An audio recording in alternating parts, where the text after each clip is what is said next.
Good morning all of you. 95% की series में आज आपका फिर से एक बार स्वागत है। आज हमारे पास टॉपिक है एकाकी व्यापार। एकाकी व्यापार के लक्षण, विशेषता, साझेदारी का अर्थ, साझेदारी की विशेषता और एकाकी और साझेदारी व्यापार में अंतर, ये सभी बातें आज हम इसी वीडियो लेक्चर में सीखने वाले हैं। और अगर आप हमारे साथ चैनल में नए जुड़े हैं तो मैं आपसे ये नहीं कहूँगा कि आप हमारे चैनल को सब्सक्राइब करें, क्योंकि मुझे पूर्ण विश्वास है अगर वीडियो के अंत तक हमारे साथ आप जुड़े रहे तो आप हमारे चैनल को सब्सक्राइब कर ही लेंगे।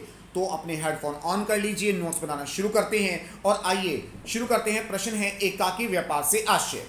एकाकी व्यापार व्यापार का वह स्वरूप जहां एक व्यक्ति किसी कारोबार को शुरू करता है, उसमें पूंजी लगाता है, उसकी देखभाल करता है और उसमें होने वाले लाभ हानि का अकेला ही मालिक होता है। तो ऐसे व्यापार को हम एकाकी व्यापार कहते हैं। अब एकाकी व्यापार की क्या क्या लाभ हैं तो उसे सरलता से समझते हैं। सबसे पहला तो लाभ यही है स्थापना में सरलता। मान लीजिए मुझे अपना YouTube चैनल बनाना था, तो मैंने इसके बारे में थोड़ी जांच पड़ताल की और अपना चैनल बना लिया। परंतु अगर आप सोचिए मैं किसी के साथ मिलकर काम कर रहा होता तो मुझे उसकी भी सलाह लेने की जरूरत थी। तो एकाकी व्यापार में व्यापार को शुरू करने में सरलता रहती है। पूर्ण अधिकार, आपका व्यापार में पूर्ण अधिकार है। मर्जी आई आ गए, नहीं मर्जी आई नहीं आए, जब चाहे छुट्टी कर ली, ठीक है ना। कोई ना रोक है ना टोक है, तो ये भी एक गुण हो सकता है। इसके बाद है शीघ्रता। किसी भी कार्य को करने के लिए आपको किसी दूसरे व्यक्ति की रजामंदी, सलाह मशवरे की आवश्यकता नहीं होती, तो आप अपना काम शीघ्रता से कर सकते हैं। मितव्ययता, यहां फॉर्मेलिटीज में ज्यादा पैसा खर्च नहीं होता। मान लीजिए आपकी अपनी दुकान है तो जाहिर सी बात है आप चीज़ों को सही ढंग से इस्तेमाल करेंगे। पर अगर कोई दूसरा व्यक्ति आपकी दुकान पर बैठता है तो वो इतना ध्यान नहीं रखेगा, कहीं ना कहीं लापरवाही रखेगा। पर कारोबार जबकि हमारा है तो ये तो सरल सी बात है ना कि हम पैसों को बचाने की अधिक से अधिक कोशिश करेंगे। इसके बाद गोपनीयता। अब मेरी बात तो मैं ही जानता हूँ, जब तक मैं किसी को बताऊंगा नहीं तो उसे पता लगेगी नहीं। पर अगर मैं किसी व्यक्ति के साथ मिलकर काम कर रहा हूं तो जो बात मुझे पता है वो उसको भी पता है। तो एकाकी व्यापार में गोपनीयता रहती है। इसके बाद है समाज में एक पहचान बन जाती है। अब सब लोग जानते हैं कि कबीर सर, तो क्योंकि मैं अपने ही नाम से काम कर रहा हूं तो लोग मुझे पहचानते हैं। इसके विपरीत इससे पहले मैं एक स्कूल में जॉब करता था तो लोग वहां पर स्कूल को जानते थे, मुझे नहीं जानते थे। तो अगर आप अकेले काम करते हैं तो आपके समाज में एक सरलता यानी आसानी से पहचान बन जाती है, आपकी एक ख्याति बन जाती है। अगर आप व्यापार में लगातार एक अच्छे कार्य करेंगे तो कहीं ना कहीं व्यापार में ख्याति वृद्धि होगी, आपकी बिक्री बढ़ जाएगी, आपकी लाभ की मात्रा में वृद्धि होगी और आपके नाम एक पहचाने की रेपुटेशन बन जाएगी। इसके बाद पूर्ण नियंत्रण। अगर आप अपने व्यापार में खुद पैसा लगाते हैं, उसकी देखभाल कर रहे हैं, उसका संचालन कर रहे हैं, तो उस व्यापार पे पूर्ण रूप से आपका नियंत्रण है। आप किसी दूसरे के ऊपर निर्भर नहीं हैं। आप अपनी आवश्यकता के अनुसार कर्मचारियों को रखकर या निकालकर व्यापार का आकार छोटा या बड़ा कर सकते हैं। तो इस तरह से हमने देखा कि जब एक व्यक्ति अपने पैसों से कारोबार शुरू करता है, वही उसकी देखभाल करता है और उसमें होने वाले लाभ हानि को सहन करता है, तो वो क्या कहलाता है? एकाकी व्यापारी कहलाता है। आप इसकी जो लक्षण हैं या विशेषता हैं उसके हेडिंग पर विशेष ध्यान दीजिए।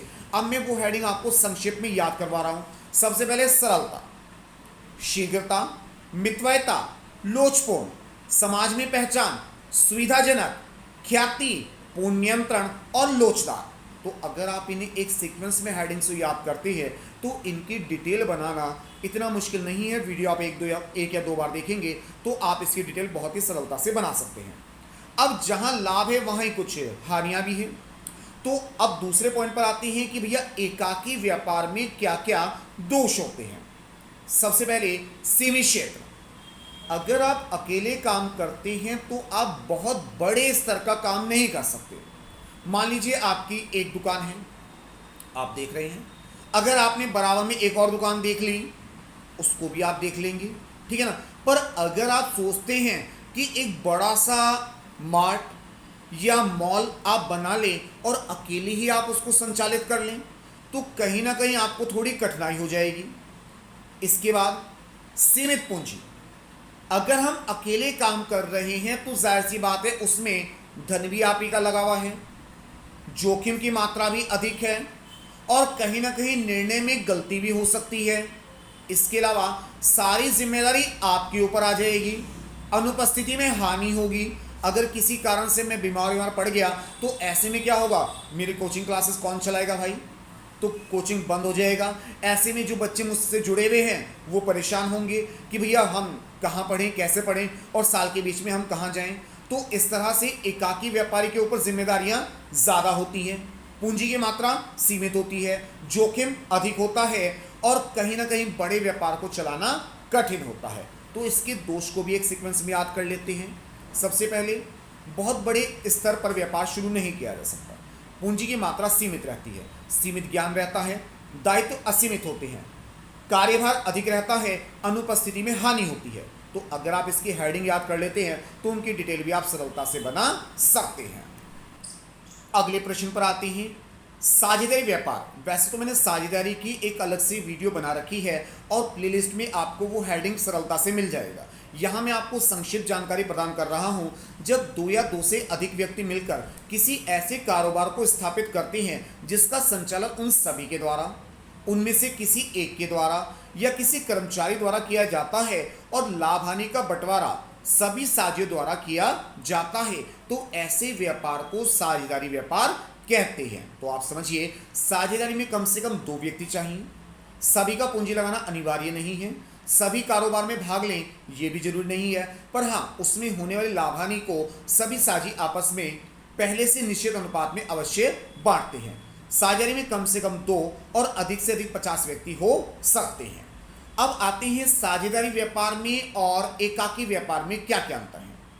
एकाकी व्यापार में कार्य को एक व्यक्ति ने शुरू करा, जबकि साझेदारी में कम से कम 2 या 2 से अधिक व्यक्तियों ने इसको शुरू किया। एकाकी व्यापार में पूंजी की मात्रा कम होती है, साझेदारी में नए साझेदारों को जोड़कर पूंजी की मात्रा को बढ़ाया जा सकता है।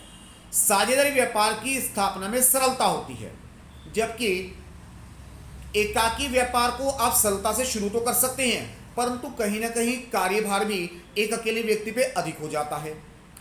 एकाकी व्यापार में पूर्ण नियंत्रण होता है, जबकि साझेदारी व्यापार में आपको अपने साझियों की सलाह मशवरा, उनके साथ विचार विमर्श करना पड़ता है। एकाकी व्यापार में लाभ का पूर्ण अधिकारी एक ही व्यक्ति होता है, जबकि साझेदारी व्यापार में लाभ को जो पार्टनर होते हैं उसे आपस में बांट लेते हैं। तो यानी कि आप एक दिमाग में कल्पना कीजिए कि एक अकेला व्यक्ति व्यापार कर रहा है और एक दुकान ऐसी है जहां 2 या 2 से ज़्यादा व्यक्ति मिलकर काम कर रहे हैं। अब दोनों में क्या क्या अंतर है वो आप समझिए। यहाँ एक व्यक्ति काम कर रहा है या कई व्यक्ति काम कर रहे हैं, यहाँ इसका पूरा कंट्रोल है और यहाँ पर सभी व्यक्ति मिलकर काम करते हैं। यहाँ गलती होने की संभावना ज़्यादा है, यहाँ पर सभी साझेदार आपस में सलाह मशवरा कर सकते हैं। एकाकी व्यापार को अनुपस्थिति में हानि होगी क्योंकि उसकी दुकान बंद हो जाएगी, पर साझेदारी में यह है कि अगर एक दुकानदार नहीं भी है, एक साझी नहीं भी है, तो दूसरा व्यक्ति उसके काम को सरलता से संभाल सकता है। तो दोनों के ही कुछ ना कुछ लाभ हैं और कुछ ना कुछ हानियां भी होती हैं। तो हम कह सकते हैं कि एकाकी व्यापार में पूर्ण नियंत्रण रहता है पर जिम्मेदारियां भी ज़्यादा हैं। साझेदारी में सहयोग मिल जाता है पर कहीं ना कहीं एक बाउंडेशन हो जाती है कि निर्णय लेने के लिए दूसरे व्यक्ति की भी हमें सलाह लेनी आवश्यक हो जाती है। तो इस छोटे सी वीडियो लेक्चर में मैंने आपको एकाकी व्यापार और साझेदारी व्यापार के अंतर को समझाने का प्रयास किया और मुझे लगता है कि आपको ये बात समझ में भी आई होगी। अगर आपको वीडियो अच्छी लगी हो तो इसे आप लाइक कीजिए, अपने दोस्तों में शेयर कीजिए और आने वाली वीडियो के लिए हमारे चैनल को सब्सक्राइब करना बिल्कुल ना भूलें। 1 2 3 law classes with Kabir classes, smart classes, Maharaj Singh college के बराबर में, ऊपरी मंजिल, माधव नगर, सहारनपुर, 9027178430। Thank you.